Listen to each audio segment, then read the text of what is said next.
continues its operation.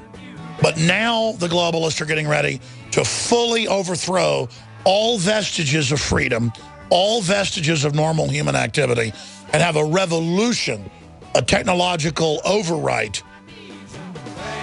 of humanity. And so, as the WHO said, we won't get fooled again. I tip my hat to the new Constitution.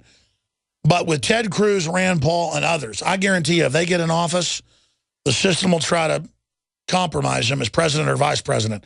And they'll have to play some ball or be fully destroyed just because we're so deep into this evil and so domesticated. Ron Paul has a 20-year plan to get us out of socialism and communism and corporatism on top of it. But you see, we're in a perfect storm where either total evil is going to take over, and that normally happens at this point, historically, and cannibalism politically sets in, and societies implode, or we have a renaissance out of this, and the West has done this more than any other cultural region. We've also been some of the worst people in the West. That's oft how it is. The best and worst will be in a people, in a group, in a culture. The heights and the lows will be found, the extremes. If the establishment, and large swaths of it are concerned, I can tell you, makes the decision they don't want to destroy the family, they don't want to wreck everything, they want to admit there's covert eugenics programs going on, they want to admit the technocracy is mentally ill, and admit how much trouble we're in, we can reform ourselves. Russia isn't perfect and is basically a gangster culture, a very patriotic culture. Patriotic means paternal, male-based. Russia's paying people to have kids. They're against eugenics. They have top state-run talk show hosts that talk about the New World Order and cancer viruses and the vaccines. Russia's been through 90 years of hell. And so there's a real need to follow Alexander Solzhenitsyn. There's a real need to try to reform things through a nationalistic Russia. We could reform things and be 10 times greater than Russia's trying to be, because we haven't gone through 90 years of pure hell yet. Oh, we will. It'll be 20 years of technocratic hell, not 90 years. Everything's compressed now in the modern age. If the establishment, large sections of it, decide to be sane, decide to not be nihilistic, decide to not be in an authoritarian race to get full technocratic control so you can then battle each other for control of the life extension levers, we can instead export excess population and dangerous experimental colonies off-world via free market and free will. There'll be plenty of people that sign up to go on incredibly dangerous missions. We can literally do anything together. But we got to be honest about how the world works and stop hoarding the knowledge and the data to a tiny elite because you don't want other people involved in the decision-making process. The decision to wall off technological development for only the elite will end up boomeranging back on you. And I know you know that, and your algorithms show that. And I'm not saying anything's going to be perfect, but we have to make the decision to try to be pro-human. Because if pro-human decisions aren't put into the equation, there's no way humanity will not be destroyed as we know it.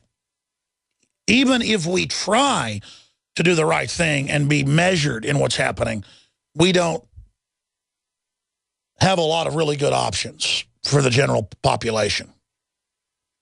Especially because of the decisions that have been made in Western global architecture in the last 160-year plan.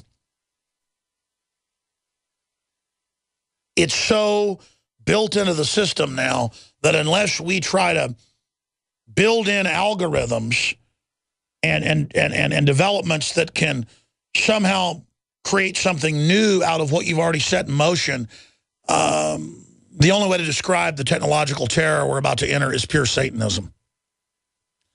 And I'm mainly talking to the establishment right now. If you're a new listener and don't understand what I'm talking about, I'm not trying to say I'm over your head or anything. It's just that Let me just put it to you this way. You're not in Kansas anymore, and you need to grow up and really realize that there's things a lot more important than the NFL and Miley Cyrus.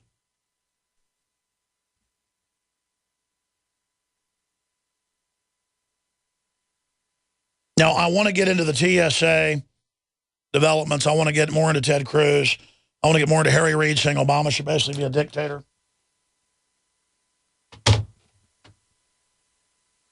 I want to get into a bunch of this. But right now, I want to, as humbly as I can, talk about something really important that dovetails with the things I just covered, and then just leave it at that and send a message to somebody. I said about 2 years ago that I want to take my rule here at Infowars.com of not infighting with other libertarians or conservatives or constitutionalists. Even if we disagree with a lot of things people do, if we agree with them 60, 70, 80%, and they're not openly saying turn in the guns, openly saying get rid of the family, openly saying bring in world government, we need to work together because the system's coming in trying to shut down the new media that is becoming the dominant media. And my goal is to beat the tyrants. The treasure I'm seeking, what makes me tick, what floats my boat is human liberty, justice, renaissance, and love of God, and love of innocence. I'm not some goody two-shoes either, folks. I just love justice. I love honor. I love being a good man. And I grew up thinking everybody was like my family. Turned out people were laughing at me and thought I was a fool because I was a good man, because I was honorable. People learn to cheat, ladies and gentlemen. They think they're smart because they're cheating. The truth is, being honorable is all there is in life. The truth is, I can be just as evil, just as wicked, and then some than bad people because they don't have the perspective of good. I can go beyond your evil. That's called wisdom. The knowledge to dominate is nothing compared to the wisdom to understand in the full context of what it will do.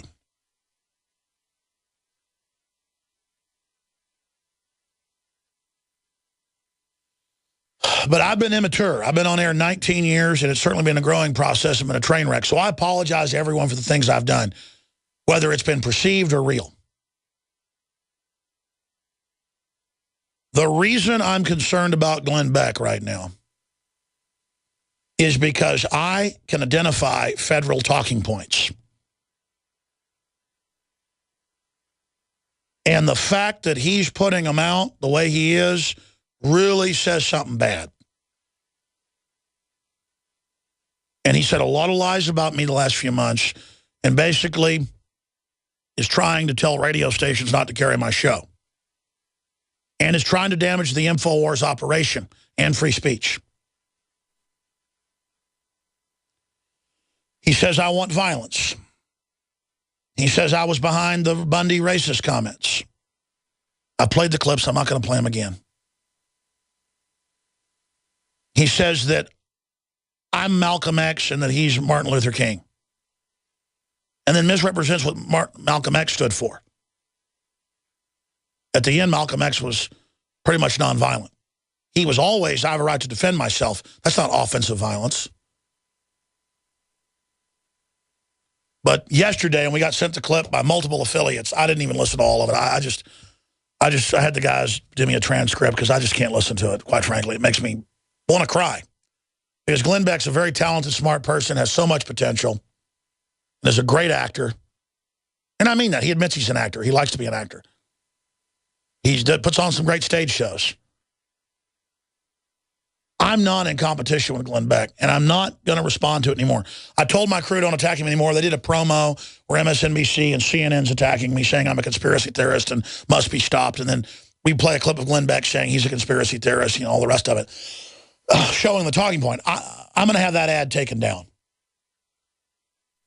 I'm going to take the uber high road. And I'm not going to talk about Glenn Beck anymore, but what he did is basically say yesterday, I'm going to destroy the Tea Party. So that when the establishment demonizes the Tea Party, I will be blamed.